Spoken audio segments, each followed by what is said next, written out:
গায়েবী রিজিক পাওয়ার আমল এবং একটি দুয়ার কথা বলবো।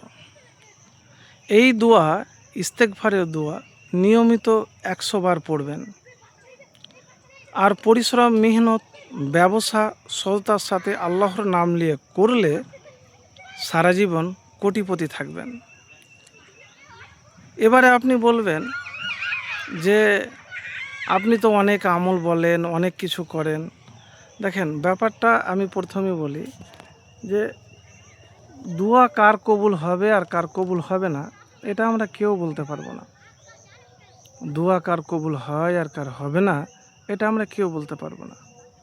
তবে এতটুকুন তো বলতে পারবো আপনাকে যে যে ব্যক্তি কোরআন এবং হাদিস অনুযায়ী জীবনযাপন করবে, মুত্তাকি হবে, আল্লাহওয়ালা হবে, আল্লাহর প্রতি ভরসাকারী হবে, তার রিজিকের কখনো অভাব হবে না। তা আমি ইস্তেগফারের দোয়া এই জন্যে বললাম যে ইস্তেগফারের দোয়ার অনেক ফজিলত রয়েছে। ইস্তেগফারের দোয়ার অনেক ফজিলত রয়েছে।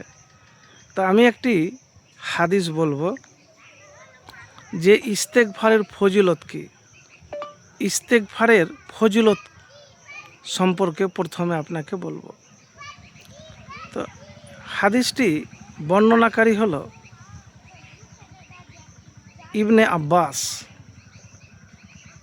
ইবনে আব্বাস রাজিয়াল্লাহু তাআলা আনহু বলেন, যে বেশি বেশি করে ইস্তেগফার করবে, তওবা করবে, এমন জায়গা থেকে আল্লাহ তাকে রিজিক দিবে যা সে কল্পনাও করতে পারবে না। সে কল্পনাও করতে পারবে না।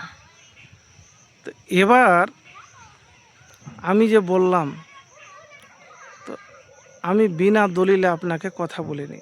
হাদিসটি হলো আবু দাউদ শরীফ 1518, ইবনে মাজা 3819, মুস্তাদরাকে হাকিম 4 খণ্ড 291 পৃষ্ঠা, হাদিস নাম্বার 7667।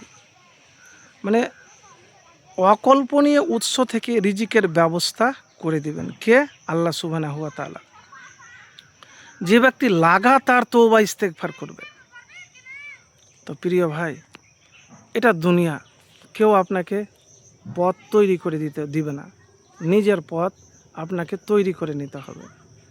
তো এতটুকুন বলবো যে হতাশ বা নিরাশ না হয়ে আপনি আমল করুন, ব্যবসা করুন। এবার ব্যবসাতে যদি আপনার সফল হয়ে যান তাহলে কি টাকা পয়সার অভাব থাকবে? তো মেহনত তো লাগবে, ত্যাগ লাগবে, কষ্টের পরেই সুখ রয়েছে। আমি শুধু আপনাকে বললাম, এবার আপনি কীরকমভাবে আমল করবেন বা কতটা করতে পারবেন বা আপনার দোয়া কবুল হবে কি না এটা তো আমি বলতে পারবো না। তো চেষ্টা করতে হবে, চেষ্টার ফল পাবেন। মেহনত কষ্ট করলে ইনশাল্লাহ তার ফলাফল পাবেন।